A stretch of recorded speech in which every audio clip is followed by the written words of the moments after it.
Bila shaka, hujambo msikilizaji. Karibu katika kipindi cha kitabu chetu. Bado tunaendelea na kitabu cha Duniani Kuna Watu. Uko nami Uncle Bello.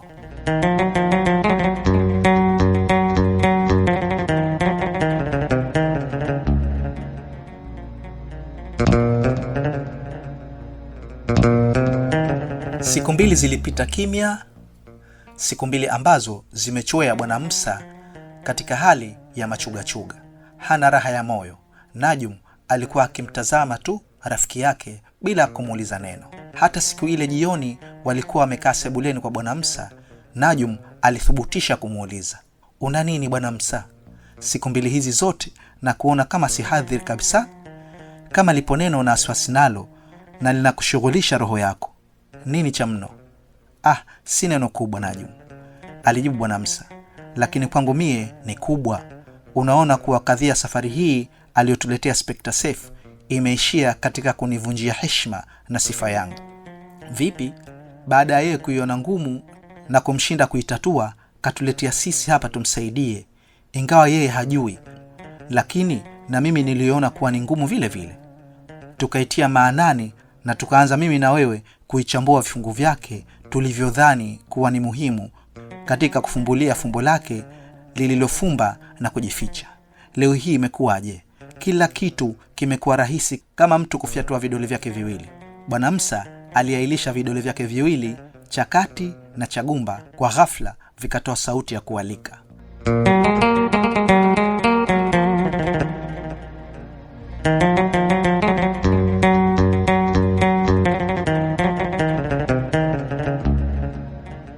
Tulikuwa wapi sisi hata tukapitwa tusione tangu mwanzo kuwa hakuna kitu cha kuhangaisha akili zetu katika kadhia hii? Tabu yangu yote basi ipo hapo Najum. Basi huo si upuuzi Bwana Musa, alizingatia Najum.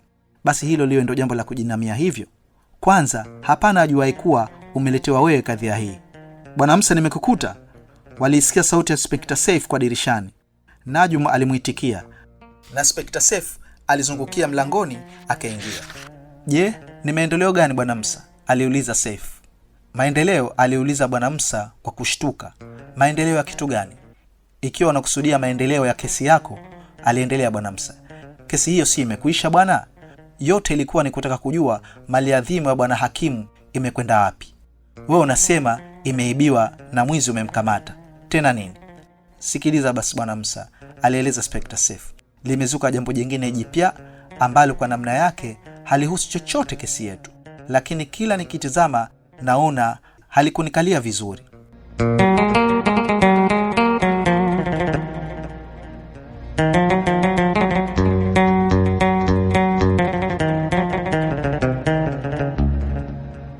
Spectre Safe alitoa katika mfuko wake kitabu kidogo kilichovimba kwa wingi wa karatasi zake. Kitabu hicho kimefungwa kwa uzi wa katani kuzunguka marefu na mapana yake. "Huu ni msahafu Bwana Musa," alieleza Spectre Safe.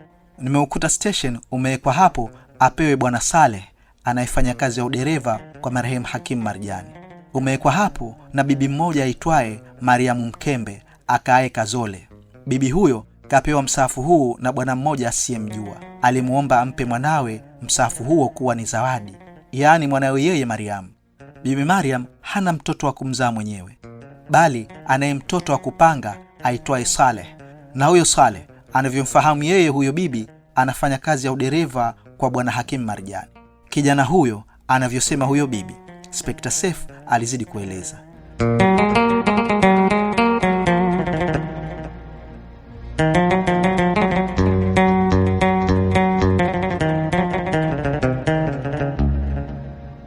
Anakutana naye huko Kazole kwa nyakati tofauti na kupelekeana naye yeye zawadi hizi na hizi, hata ikafika kupangana utoto na umama baina yao. Lakini mara nyingine hukawia kuonana watu wawili hawa. Hata siku hiyo alimuona bwana mmoja na zawadi hii, naye akamtaka Bi Mariam ampe mwanawe Alipomwambia kwamba yeye hana mtoto ila mtoto wa kupanga tu, bwana huyo akamwambia kwamba ruhusa ampe mtoto huyo huyo ijapokuwa ni wa kupanga. Bibi yule amesema kuwa alimtarajia sana Saleh atakwenda ili ampe zawadi yake. Akaona siku nyingi zinapita mpaka yeye mwenyewe alikuwa na safari ya kuja mjini kwa sababu ya kwenda hospitali, naye akaona ni bora kukichukua kitabu hiki ampelekee huko anapofanya kazi, lakini hakukujua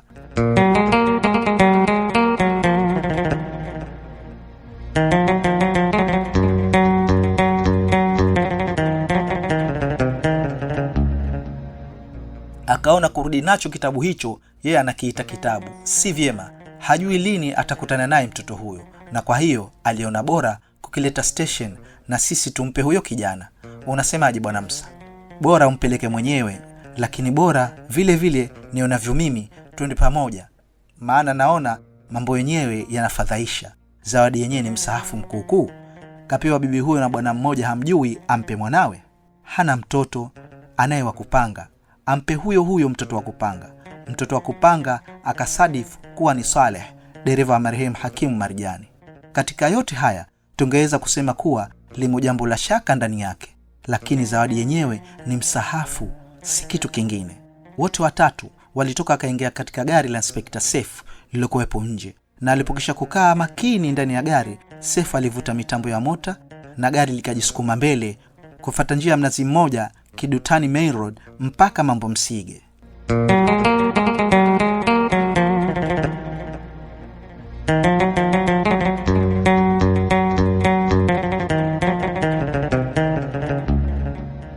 Jumba la marehemu Hakimu Marjani ni kubwa kama jumba la mfalme, limetukuka na limekaa peke yake mbali ya nyumba nyingine jirani yake ambazo zilijitenga nalo, kwamba hazitaki kushindana nalo kwa hali yoyote. Limejengwa kwa udongo, mawe na chokaa ya asili iliyofukiwa chini kwanza kwa miaka ikaachwa kupoa. Jumba la marehemu huyo limeshikamana madhubuti, mjongo wake linaweza kukaa na kuishi. Husemi lina miadi ya kukutana na Juju wa Maajuju. Mlangoni nje alikuwepo kijana mmoja akiranda kwa kwenda huku na huku kwa hatua za kupima moja moja, kama mtu aliyekuwa hana kazi na pale yupo kazini. Kijana huyo alikuwa mwekundu wa rangi, kavaa shati la kibuluu lililoishia katika suruali ya urujuani na viatu vyeusi vyenye mchongo. Tambo lake lilikuwa la nguvu, kiuno chembamba na kifua kilichotanuka, na mikono ya shati lake iliyokuwa imepaniwa kwa juu mpaka karibu ya makwapa iliweka wazi misuli zilizotutumka na kumuonya mtu yoyote kuwa kijana yule ana nguvu za kutosha. Yule pale Saleh alimkusudia, alisema Seif.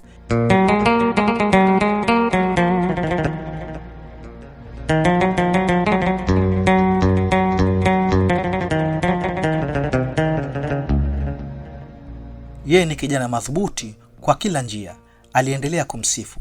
Na yeye ndiye alimuokoa mzee Hakimu na binti yake siku aliyoingiliwa na wezi usiku. Waliposhuka chini, Seif alimuuliza bwana Musa, mbona umesita bwana Musa, kisha unatikisa kichwa? Nilikuwa nikijiuliza nafsi yangu, alijibu bwana Musa. Wapi nimemuona kijana yule kabla ya leo? Nimeshindwa, sijui wapi. Bwana Musa alizidi kumtazama yule kijana usoni, kisha akaendelea, juu ya hayo naona sura yake kama nimepata kuiona pahala, lakini sijui. Walikwenda mpaka karibu yake na yule kijana, akamkiana nao huku akatazama kwa namna ya kuwauliza haja yao. Nafikiri wewe ndo Saleh, dereva hapa, aliuliza Inspector Seif. Naam, alijibu Saleh. Basi hebu njoo hapa ndani mara moja. Bismillah, alijibu Saleh. Na wote hapo waliingia ndani kumfuata Saleh, aliyetangulia mpaka chumbani mwake, akawafungulia mlango.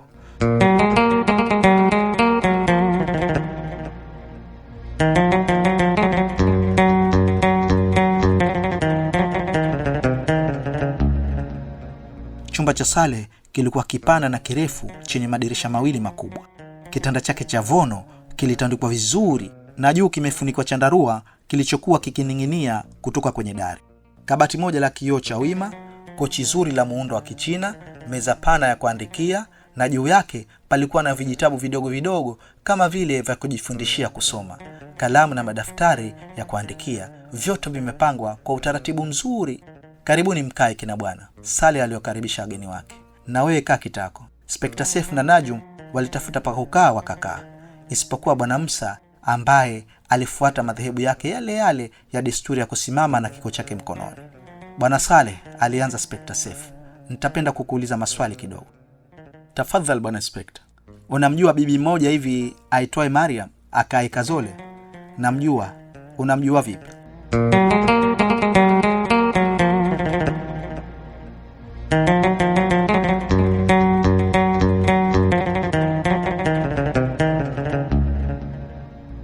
Tulikuwa tukikutana mimi na yeye njiani kule Kazole ninapokwenda. Huko Kazole kuna shamba la marehemu Bwana Hakimu, na mimi kisadifu gari kwa tupu, yani kama hayumo mwenyewe humsaidia kwa kumpunguzia mwendo kizee yule. Inaonyesha kuwa mzee yule alinitunuka, akanitunukia nikubali kupangana utoto na umama baina yetu. Hali hii ya umama, Bwana Inspekta, inaendelea mpaka sasa. Maneno yaliyonyooka kabisa, alifikiri Inspekta Seif. Akanyanyua uso wake kumtazama Bwana Musa. Bwana Musa kainama mezani kama anatazama kitu, hususan juu ya kunako vile vitabu na madaftari. Umesikia Bwana Musa maneno ya Bwana Saleh? Maneno yake mimi naona hayana doa wala toa. Unasemaje? Sawa sawa, alijibu Bwana Musa. Basi Bwana Saleh, Bi Mariam alikuja mjini kwenda hospitali na alitaka kuonana na wewe akupe zawadi yako hii aliyoachiwa amana kukupa na mtu mmoja hamjui. Zawadi yenyewe ni msahafu huu. Msahafu? Vipi? Mbona sifahamu?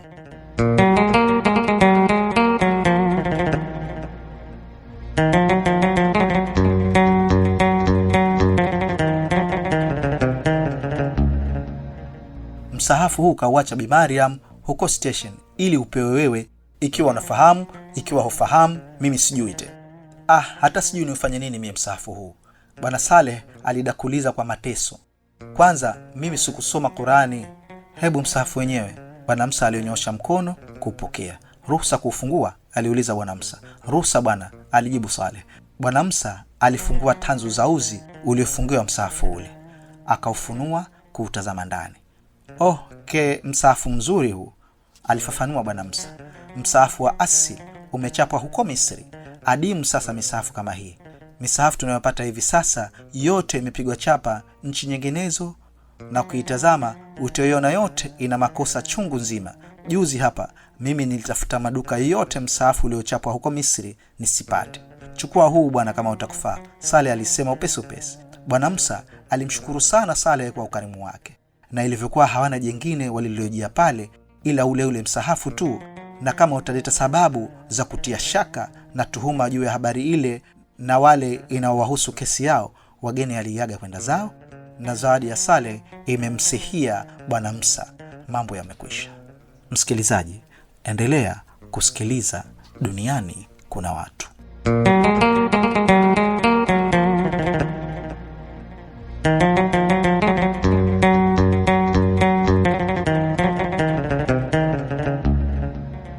Tangu kupata msahafu, mwendo wa Bwana Musa ulibadilika kabisa kabisa. Kama yeye alikuwa ni mtu anayependa haraka, hapendi kukaa ila kusimama.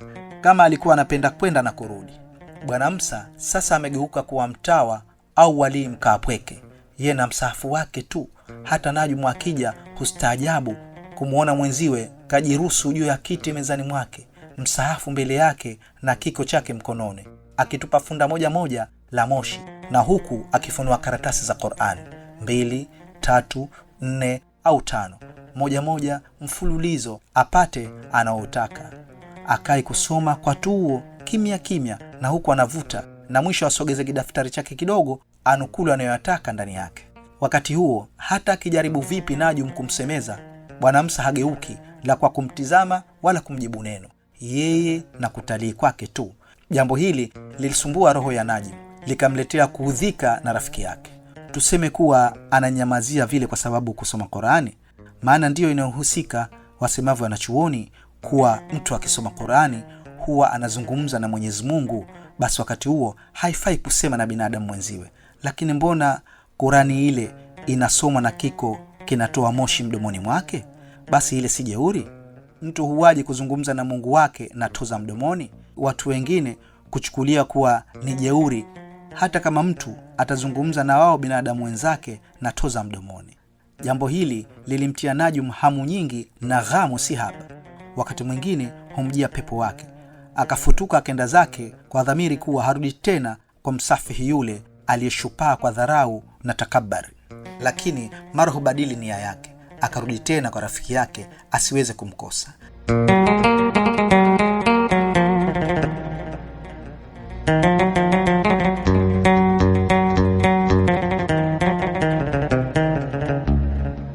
Najum alikumbuka kusoma mahali kuwa ipo aina ya wazimu inayoitwa religious mania, unaompata mtu ukamletea yeye usanifu katika akili yake, madai kuwa yeye ni mteteaji wa dini, akawa jinsi anavyopenda dini hata akafurutu na akapita mipaka ya hiyo dini aipendayo.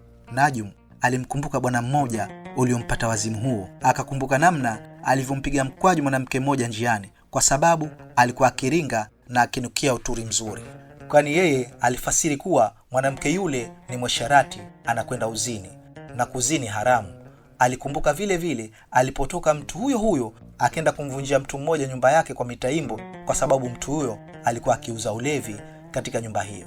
Lakini bwana Msa hajafika hadi hiyo, bali bila shaka unamuanza kwa namna yake peke yake ya kuwa hana nafasi ya jambo jingine lolote ila kusoma Qur'ani, na haisomi Qur'ani hiyo ila na kiko mdomoni na kupuliza moshi unaonuka tumbaku, ambayo baadhi ya Waislamu wanasema ni haramu, pengine juu ya kurasa zile anazoisoma kama kwamba ndiyo buhuri au ubani wake. La, bwana Msa inafaa wahiwe kwa dawa. Msikilizaji, endelea kusikiliza Duniani Kuna Watu.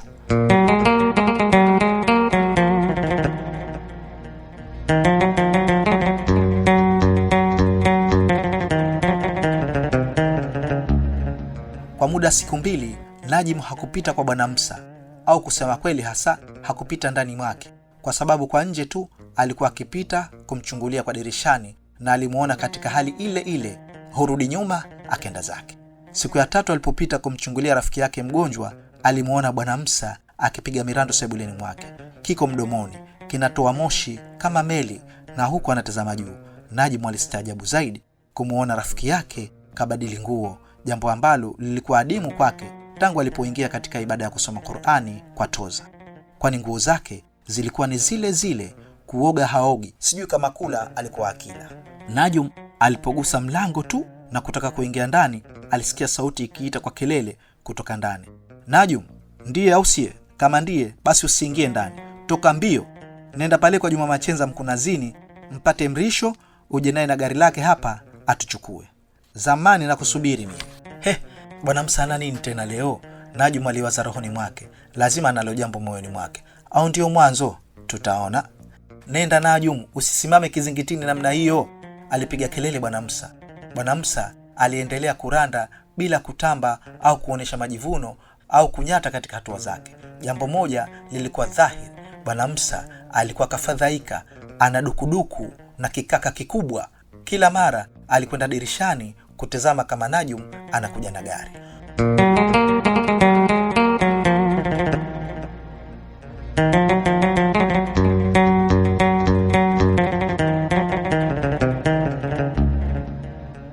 Kwa bahati nzuri, pale pale gari ya Mrisho ilitokea, na kabla haijasimama vyema, bwana Msa alikuwa tayari mlangoni anasema na Mrisho, Mrisho, nataka unipeleke Kazole. Ikiwa Pazole ni maili 12, kama Kazole si maili 12, basi nenda na gari lako, sina safari tena. Kwa nini bwana Msa? Alijibu Mrisho, Kazole barabara ni maili 12, pale pale ukishapita Mwembe Amari. Basi twende zetu, lakini kwanza tupite station ya Malindi tukamchukue Inspector Safe.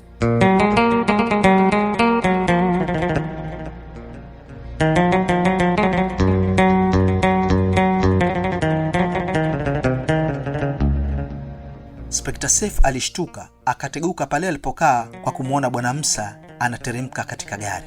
Kisha akajitega kutaka kujua jambo gani la ajabu lilimleta bwana Msa station, tena kwa gari la kukodi. Karibu bwana Msa, na kuona umekuja kwa fadhaa na kishindo, kulikoni? Hakuna neno, isipokuwa nimekuja kukuuliza maendeleo ya kadhia yetu iliyokuwa imetushughulisha hivi karibuni, na kusudia habari au maombi yaliyoandikwa katika gazeti la Zanzibari kila wiki. Uloniletea siku ile kutaka msaada wangu. Je, vipi mali ya yule marehemu imepatikana au bado? Au polisi imeazimia kuiwacha kesi ile ipoze? La bwana Musa, alijibu Inspector Seif. Hiyo sio nia yetu kabisa. Kwani mpaka sasa Kasim Hakim, mtoto wa marehemu, yumo ndani. Tumo kudadisi kwa namna na njia zetu wenyewe. Natumaini kuwa akiona mambo yanamchagiza kwa kumchachia, atafungua kibindo chake au atasema alipoipeleka mali ya baba yake.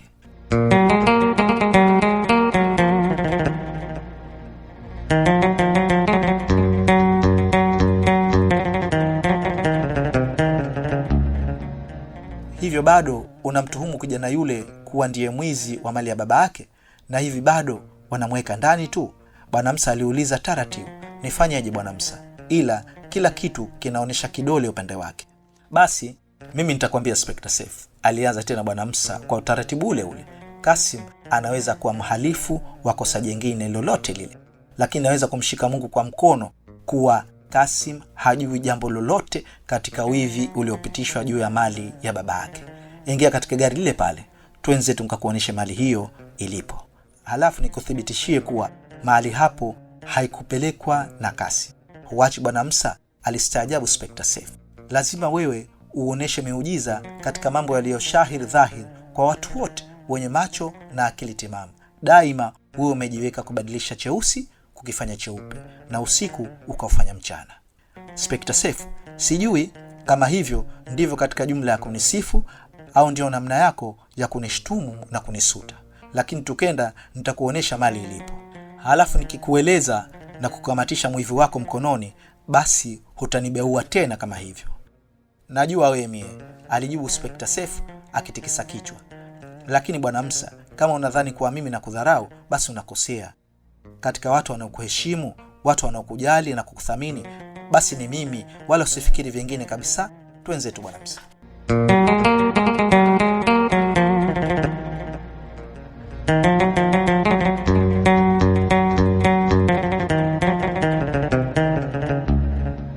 Safari ilikuwa nzuri sana. Waliwasili Kazole baada ya dakika 20.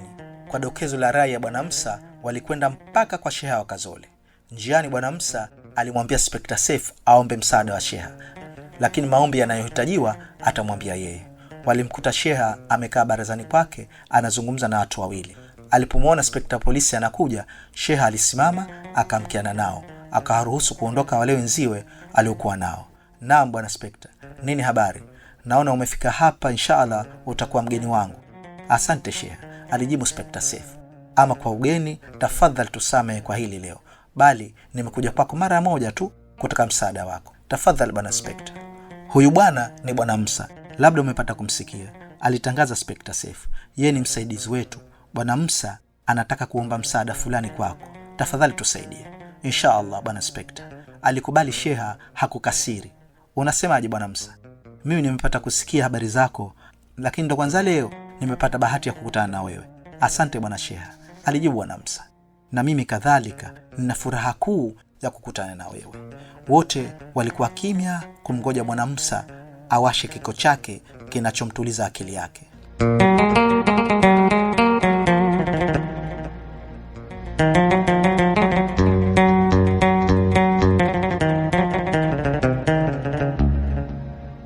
Kilipokusha kuwaka na kuvuta kidogo, bwana Musa alimtazama sheha akamwambia, sheha, nataka utupeleke sote watatu tuliokuja hapa mahali penye mto wa maji. Pana mwamba au jabali. Mwamba au jabali hilo lina pango na karibu yake kuna mzaituni. Kwani bwana we hupajui pahala hapo?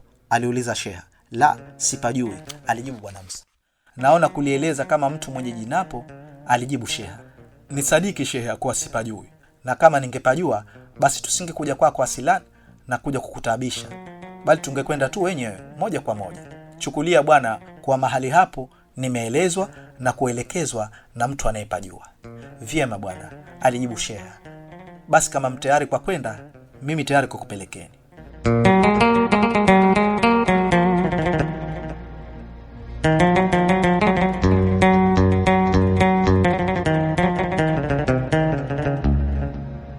Walikwenda kiasi cha dakika 5 katika ujia mwembamba uliobebeta bebeta. Udongo wake ni kichanga. Ujia huo ulikuwa na mteremko mdogo mdogo na kuishia ukingoni mwa mto wa maji yanayopita kwa nguvu. Kufuata ukingo wa mto huo kwa mbele kidogo ulikuwepo mzaituni, na baada ya mzaituni waliliona jabali au jiwe kubwa lililojitandaza mbele yao kiasi cha yadi 10 kwa urefu, na limekwenda juu kiasi cha yadi 5. Mbavuni mwake na hata kileleni juu mmeota miti mwitu wenye matawi membamba marefu na majani yake mapana. Miti hiyo ilifunika kabisa hilo pango lililoomo katika lile jabali, hata ikawa kama mtu si mwenyeji hawezi kabisa kuliona au kusikia kuwa pana pango au tundu lolote.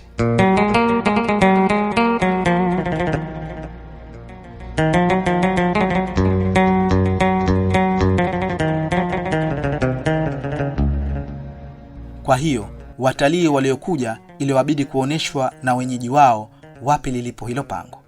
Pango halikuanza tokea chini, bali kwa juu kidogo kiasi cha yadi kutoka chini, na lilikuwa na duara ipatayo yadi 1.5 za kipenyo. Lakini ikiwa mtu anataka kuingia ndani yake, itamlazim kupekenyua matawi marefu membamba yanayonepa na majani makubwa, ndipo apate kupenya ndani au hata kuliona pango katika jabali lile. Basi tumetosheka sheha, alisema Bwana Musa. Twendeni zetuni. Tukajibu, mahali tulipoambiwa tuje kupaona tumeshapaona, inatosha. Asante sheha. Inspekta Seif alimshika bega Bwana Musa. Sheha alipokabili kutangulia akamwambia pole pole, mbona hivi Bwana Musa? Kwani tumejia nini? Hata sasa tunarudi kwenda zetu. Msikilizaji, usikose kusikiliza sehemu inayofuata. Je, wamefuata nini katika pango na mbona anarudi? Ulikuwa nami Uncle Bello.